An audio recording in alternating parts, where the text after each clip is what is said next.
Hey YouTube friends, welcome back to the channel. Today I want to take you around and give you a tour of Thousand Trails San Benito. Thousand Trails San Benito is in California's Central Coast. It's in this beautiful mountain range with wineries all around you, and it's an absolutely gorgeous, naturally scenic area close to Pinnacles National Park. Can't wait to show you around, tell you the upsides and downsides of this campground, and give you the final word as to whether I'd come back or not. Let's get into it.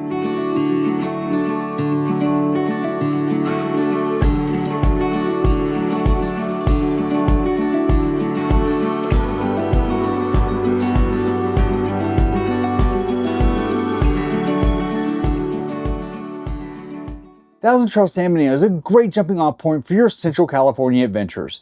You're about an hour and 15 minutes from Monterey, about the same for Carmel by the Sea. You're less than 2 hours from Big Sur, and you're right on the back door of Pinnacles National Park. And while I don't drink, the first thing you'll notice when you drive in is wineries galore. This is a great place if you want to go wine tasting, even though that was not in my agenda. Let's start our tour of Thousand Trails San Benito by taking a look at the sights. While Thousand Trails San Benito is technically divided into 3 sections, there are only really 2 sections that matter. I was in C section, that's mostly what I'm going to show you. However, B section was largely empty. This is because these are water sites only for the most part, and most people prefer the full hookups. But if you want some privacy, there were very few people staying in the entirety of B section. I stayed in C section where there were a lot of nice pull-through sites. As you can tell, the campground's not overly crowded, and the sites are decent sized. I never felt crammed or on top of my neighbor at all. When you look at my site, the Bronco's in front. However, I could have easily fit another Bronco on the back. The side where my slide is could be a little cramped with a neighbor, but the front side had plenty of room.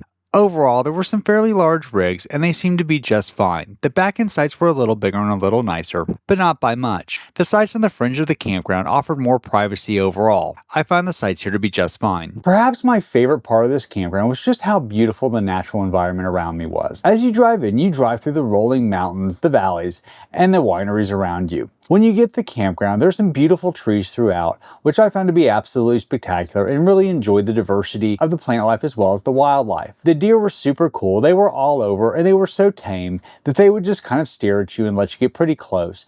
One of them even took to following me around for a bit. Not quite sure why. There was a wildlife identification chart that I thought was pretty cool in one of the lounges, and overall, that was maybe one of my favorite parts. Hey, real quick, are you thinking of either joining Thousand Trails or upgrading your existing membership? If you are, please consider using my referral link that's in the description of the video and in the comments below.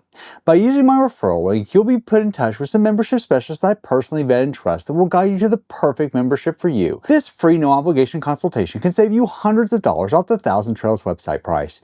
It'll make sure that you get the perfect membership, and it'll help benefit the blog along the way. Joining Thousand Trails was one of the best decisions I've ever made because I camp for an average of about $10 a night. Pretty hard to beat that.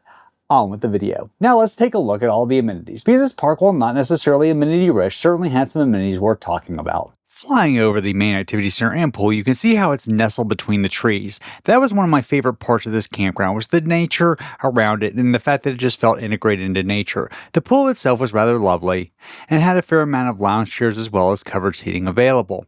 If I have one complaint with the pool, it's that there was a hot tub here that they appeared to just fill in with cement for no apparent reason.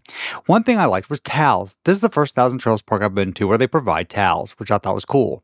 The main activity center outside is large and again nestled among the trees that feels like it's integrated. Outside, but covered, you have foosball and ping pong and plenty of seating room to enjoy the afternoon. Inside the activity center is large, if a little dated.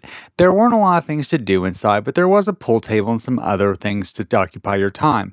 The pool table itself was not in the best of shape. The park has a second activity center that feels like it's somewhat abandoned, and I almost don't mention it, except for the fact that it has a cool vintage payphone, including a phone book holder. Talk about a throwback. The inside's also a throwback, but it's also very quiet, so it might be a great place to go if you're looking for some peace and quiet. The outside of this park continues to deliver some fairly nice amenities, like this mini golf course, which is nicely integrated into nature. I hear the course is rather challenging. The basketball courts appear to be in reasonably good shape, although I've never seen anybody actually using basketball courts at Thousand Trails Park. The park also has horseshoes if you're into that. Although again, I've never actually seen anybody using them at Thousand Trails Park. The playground appeared to be one of the highlights of the park. It was well kept and seemed to be a fairly nice and large playground relative to other ones I've seen. There were a lot of kids using it when I was here. Perhaps my favorite feature of this park was the dog park, complete with log tunnel for your dog to run through. It was the nicest dog park of any Thousand Trails park I've been to. Another quick favor to ask, if you're enjoying this video, please hit the like and subscribe button, turn on notifications, and drop me a line in the comments. Let me know your favorite Thousand Trails or Trails Collection park in the state of California so that I can make sure to visit. On with the video. Logistically speaking, this is a fairly large park with multiple sections. I checked out the bathrooms in many sections and they all appear to be fairly clean. Let's take a look at the bathrooms and laundry so you have an idea of the logistics of the park. There appear to be plenty of bathhouses located throughout the park, and the bathhouses themselves were in good shape. Fairly modern, nice, and clean. I have no complaints about the bathrooms in this park. The showers had the dual setup that I love, and when I flipped on the water, it appeared to be fairly hot with no annoying push-button system like at other parks. For this size campground, the laundry actually was pretty small, which surprised me. However, there was still plenty of washer and dryers the day I was there, and they did not seem to be high demand, so maybe the number of people for this campground justify this size laundry. They are coin operated, not app operated, so make sure that you have coins, but you can also get some from the ranger station. Overall, when I come back to Thousand Trails San Benito, I think this is a great jumping off point for Pinnacles National Park, Big Sur, as well as the Monterey Bay area.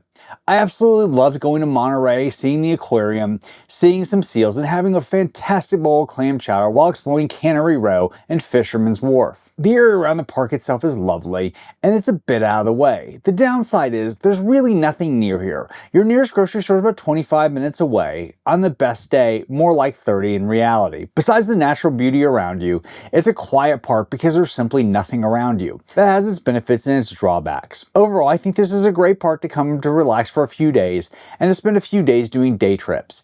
It's not necessarily a destination campground, as there's just not that many amenities, and quite candidly, the amenities aren't as well cared for as I'd like. As you could see from the hot tub, somebody clearly just filled it in when it became a burden, which is really sad because I bet that was a really nice hot tub at one point. So overall, this is not necessarily on my one and done, but it's not on my come back to list either. I'd put it somewhere in the middle of the Thousand Trails parks. If you're looking for some day trips, it's a great place to come. If you're coming for amenities, it may not be your best park in the area. As always, if you've enjoyed this video, please hit the like and subscribe button, turn on notifications, and drop me a line in the comments. Let me know your favorite Thousand Trails park in the state of California so I can make sure to visit. Thanks for watching. Take care.